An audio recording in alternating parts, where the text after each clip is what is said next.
Bonjour, Aziza de Noisy-le-Grand Info. À quelques jours du second tour des élections législatives, nous allons rencontrer Madame Dominique Delaunay, candidate de la France Insoumise pour la 3e circonscription de Seine-Saint-Denis. Je m'appelle donc Dominique Delaunay, j'étais institutrice, professeure des écoles, je suis à la retraite. J'étais enseignante sur la ville de Neuilly-sur-Marne, voilà, et j'y vis depuis plus de 20 ans.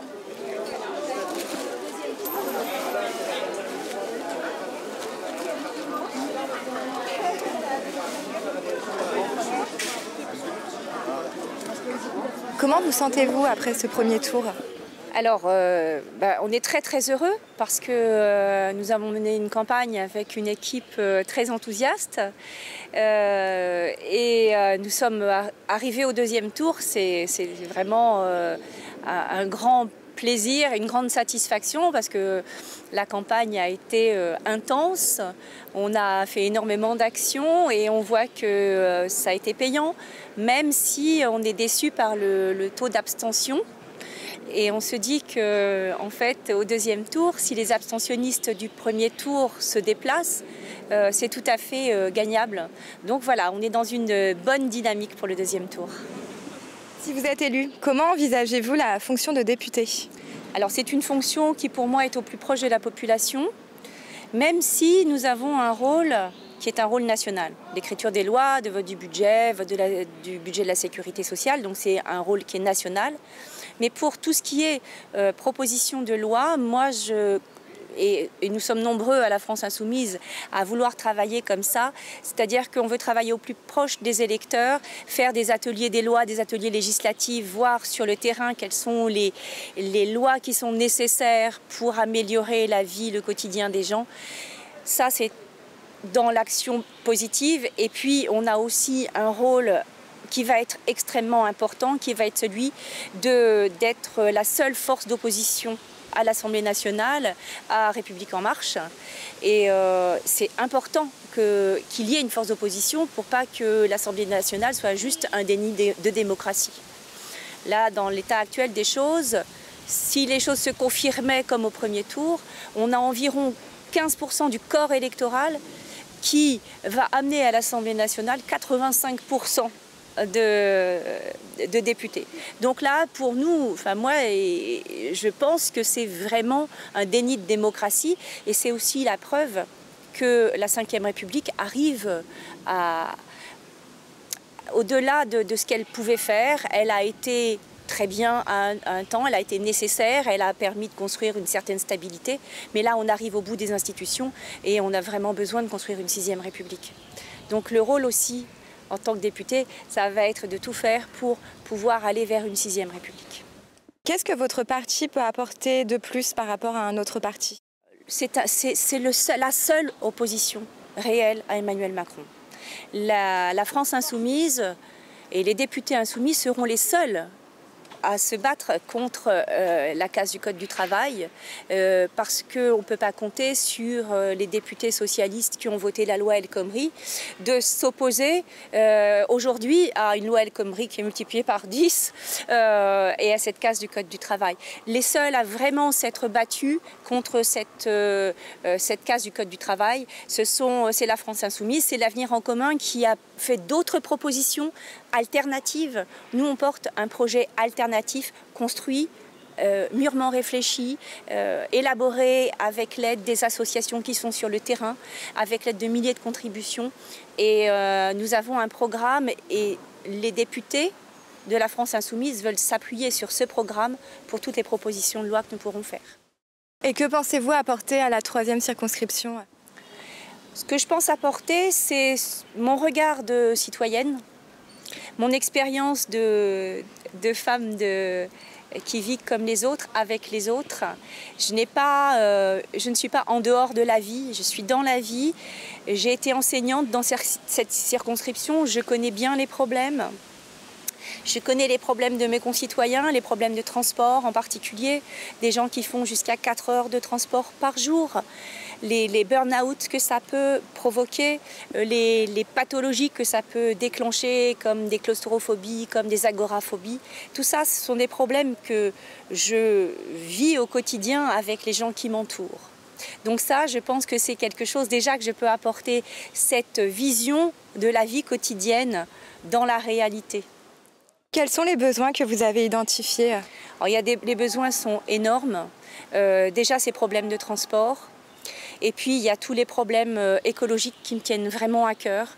En particulier, tout ce qui concerne les perturbateurs endocriniens, tout ce qui concerne les antibiotiques ou tout ce que l'on peut retrouver dans l'alimentation. C'est pour ça que l'Avenir en commun avançait très fort, par exemple, la proposition de 100% bio dans les cantines scolaires avec une agriculture paysanne et locale. Parce que c'est indispensable pour les futures générations et pour la santé de tous d'avoir une alimentation saine et en plus une agriculture locale, ça va favoriser l'emploi, un emploi local et non délocalisable. Quelle sera justement votre première action en tant que député si vous êtes élu? La première action et l'urgence, ça va être déjà informer un maximum de citoyens des dangers de la casse du Code du travail. Je pense que ça, c'est la première tâche qui va nous être attribuée parce que ça va être la grande urgence. La grande urgence. Il faudrait pouvoir empêcher Emmanuel Macron de légiférer par ordonnance, de ne pas avoir sa loi d'habilitation votée par les députés. S'il a une écrasante majorité, il aura cette habilitation à légiférer par ordonnance. Mais nous, il faudra qu'on porte la voix des citoyens pour justement au moins les informer, tout ce qu'on pourra avoir, toute la force qu'on aura à l'Assemblée nationale pour la mettre dans cette lutte contre la casse du droit du travail. Le modèle social français est menacé, la protection sociale est menacée, mais gravement. On entend parler maintenant de suppression aussi, alors ça reste à vérifier, mais ça commence à venir, de suppression des cotisations patronales pour le financement de la sécurité sociale, pour aller vers l'abandon de la sécurité sociale et vers une protection sociale qui soit privée, la CSG que l'on veut imposer aux retraités. Il y a tellement de lois qui se mettent en place et les lois contre les libertés, le fait de vouloir mettre dans la loi française des éléments qui jusqu'à présent sont réservés à l'état d'urgence. Le droit de faire des perquisitions sans faire intervenir un juge, le droit d'assigner à résidence sans passer par un juge. On sait qu'il y a 90% des assignations à résidence depuis le début de l'état d'urgence qui ont été appliquées pour des militants écologiques ou syndicaux. 90%, 10% seulement pour cause de terrorisme, alors que c'est bien le terrorisme qu'on prend pour prétexte pour ces lois qui sont liberticides. Voilà, il y aura vraiment beaucoup de travail. Que pensez-vous de la réserve parlementaire? Alors, je pense déjà qu'elle n'a pas lieu d'être. Tout financement de l'État doit être transparent. Il doit être utilisé pour le bien public, il ne doit pas être utilisé de manière obscure. Donc cette réserve parlementaire, elle n'a pas lieu d'être. Soit il y a besoin de certaines subventions clairement établies, clairement demandées, soit il n'y a rien, mais il n'y a pas de raison d'avoir des financements obscurs comme l'est cette réserve parlementaire. Et donc si vous êtes élu, vous publierez les attributions allouées aux différentes associations? Ah oui, sans aucun doute. De toute façon, tout doit être fait dans la transparence et la participation citoyenne. Il est évident que tout ce qui sera fait à l'Assemblée nationale aura un retour vers les citoyens de la circonscription. Pouvez-vous nous présenter votre suppléant? Mon suppléant s'appelle Mathieu Vallet. Il est dans l'équipe de communication de la ville de Montreuil. Donc il travaille dans la fonction publique territoriale. Comment s'organisera le travail avec votre suppléant? Alors le suppléant dans le rôle des députés n'a pas une fonction particulière. C'est-à-dire que le suppléant est là en cas de nomination du député en tant que ministre, mais n'a pas un rôle particulier. Il est là au cas où on ait besoin de remplacer le député. Avez-vous un message à adresser pour les électeurs indécis ? La première chose, le premier message que je voudrais passer, c'est aller voter. C'est un droit que nos ancêtres ont gagné de haute lutte. Il y a eu des morts, il y a eu des gens qui ont perdu la vie pour gagner ce droit. Et ne pas l'utiliser, c'est laisser les autres décider à votre place. Donc vraiment, le premier message, c'est aller voter. Choisissez qui vous voulez, mais allez voter. Et bien sûr, choisissez un député qui vous défendra. Et là, pour ça, pour que défendre les salariés, il n'y a plus, en tout cas sur notre circonscription, que la France Insoumise pour défendre la cause des salariés et du peuple. La force du peuple, c'est nous.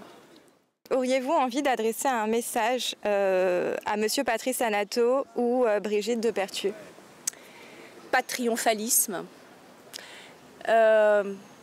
J'ai vu des attitudes depuis le premier tour qui sont absolument regrettables et je les invite à rester modestes et à bien réfléchir avant de voter et de donner les pleins pouvoirs au président, même s'ils sont dans sa majorité. Pouvez-vous vous présenter? Oui, je suis donc Yannick Delaunay, je suis à la retraite. Avant, j'étais formateur dans un centre de rééducation professionnelle en direction des personnes en situation de handicap. Quel est votre rôle dans cette campagne? Alors, mon rôle dans cette campagne, c'est gérer les imprévus déjà, mais c'est surtout, en fin de compte, essayer de mettre en mouvement l'ensemble de ces insoumis qui nous soutiennent, et ils sont nombreux. Mon rôle n'est surtout pas d'essayer de chapeauter, mais bien de dynamiser cette campagne, et je crois que c'est quelque chose de nouveau, parce qu'on a toujours l'habitude de chapeauter, et là non, on coordonne, on dynamise, et chacun fait ce qu'il veut, quand il veut et quand il peut.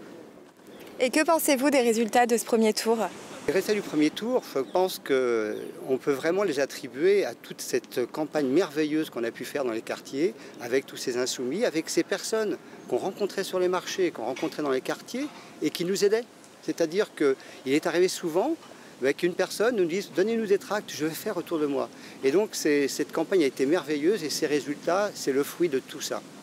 Est-ce que lors de la campagne nationale, donc de Jean-Luc Mélenchon, vous avez pris part également? Oui, on a pris part aussi dans la campagne nationale et c'est là qu'on a commencé d'ailleurs à faire grandir notre mouvement citoyen.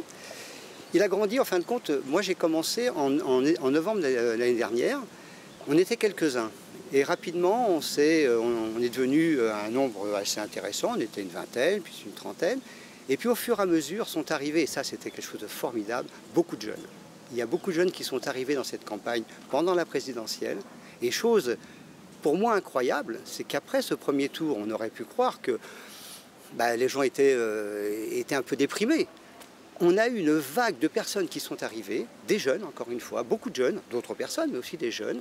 Et c'est avec eux aujourd'hui qu'on fait campagne. Donc c'est quelque chose d'assez extraordinaire. Et pourquoi vous pensez que vous avez une majorité de jeunes? Je pense que les jeunes, ils sont allés beaucoup sur les réseaux sociaux, ils se sont renseignés sur les programmes, et je pense que c'est un choix d'avoir soutenu Jean-Luc Mélenchon. Moi, je suis très surpris par les jeunes, quand on discute avec eux du programme, alors ils en connaissent plus que moi. C'est extraordinaire. D'accord, donc vous pensez que le programme répond vraiment à leurs attentes du coup? Je pense que le programme répond à une grande partie de leurs préoccupations, oui. Et ils ont en plus beaucoup d'idées pour y compris continuer à faire vivre ce programme.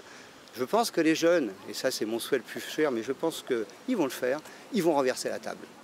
Vous avez un lien tous les deux. Du coup, comment vous allez continuer à travailler ensemble si vous êtes élu? Alors, si Dominique est élu, je ne serai pas assistant parlementaire.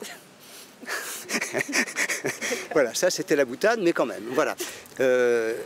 Donc si Dominique est élu, on continuera, y compris avec Mathieu, son suppléant, on continuera, et avec tous les insoumis, à créer les conditions justement de ces ateliers législatifs. On continuera à être auprès des personnes et pour justement aider Dominique dans son rôle avec, je dirais, nos actions de terrain. Donc de quelle manière, un poste Alors, il n'y aura pas, vous savez, les insoumis, ils sont vraiment insoumis. Et aujourd'hui, donc, il y avait ce qu'on appelait des groupes d'appui, avec cette campagne où il y a eu beaucoup de monde. Aujourd'hui, on envoie à 120 personnes nos actions. Hein. Donc demain, comment ça va se passer? Ben, personne n'en sait rien. La seule chose qu'on sait, c'est qu'on n'a pas envie de tomber dans un parti politique tel qu'ils étaient. Les jeunes, d'ailleurs, le refusent complètement. Tout ce qui est, je dirais, tambouille, ça ne les intéresse pas. Le mot parti les défrise. Et c'est pas pour ça, d'ailleurs, qu'ils sont anti-idées, hein, y compris certains pourraient penser qu'ils sont anticommunistes parce qu'ils ont jeté un peu le parti communiste. C'est pas du tout ça. Ils ont des idées. Ce qu'ils ne veulent pas, c'est cette notion de parti. Donc qu'est-ce qui va se passer après? En fin de compte, je pense qu'on restera un mouvement. Quelle forme il prendra? J'en sais vraiment rien. La seule chose que je sais, c'est que les jeunes auront une place essentielle dedans. La mienne, elle sera d'accompagner et d'être avec eux. Point. Et dernière question, pouvez-vous me donner vos impressions par rapport à cette campagne? C'est quelque chose d'assez extraordinaire qui dépasse complètement ce que j'avais pu imaginer quand je me suis engagé en novembre dernier en tant que citoyen dans ce mouvement, la France Insoumise. Ça dépasse complètement l'imagination, c'est-à-dire qu'on a fait des rencontres, de très belles rencontres, de personnes très diverses, avec, je dirais, des parcours complètement pluriels. Et des personnes qui ont à cœur, je dirais, la démocratie, qui ont à cœur de défendre des idées. Et c'est vraiment été des rencontres formidables. Et je crois que si cette campagne a une telle force, y compris si on a réussi ce challenge d'être au deuxième tour, de battre Emmanuel Cos, de battre la droite, hein, on est devant la droite et devant Emmanuel Cos, une ministre, l'ancienne ministre, je crois que c'est justement à cause de tout ça. Bien évidemment, dans notre circonscription, le Front National est bas, il est en 4e position, et c'est pas par hasard non plus. Parce qu'en fin de compte, pendant toute cette campagne, les Insoumis ont tout fait pour faire reculer le Front National. C'est-à-dire qu'on a rencontré des personnes qui commençaient par nous dire « la politique, ça ne m'intéresse pas, tous pourris ». Et c'est avec ces personnes-là qu'on a commencé à discuter, qu'on leur a montré qu'une autre voie était possible, celle de l'avenir en commun. On a gagné des personnes là-dessus. Je pense qu'on a aussi, j'en suis sûr, on a détourné des gens du vote Le Pen. Et je crois que tout ça, c'est quelque chose d'assez extraordinaire. Merci. Et à vous.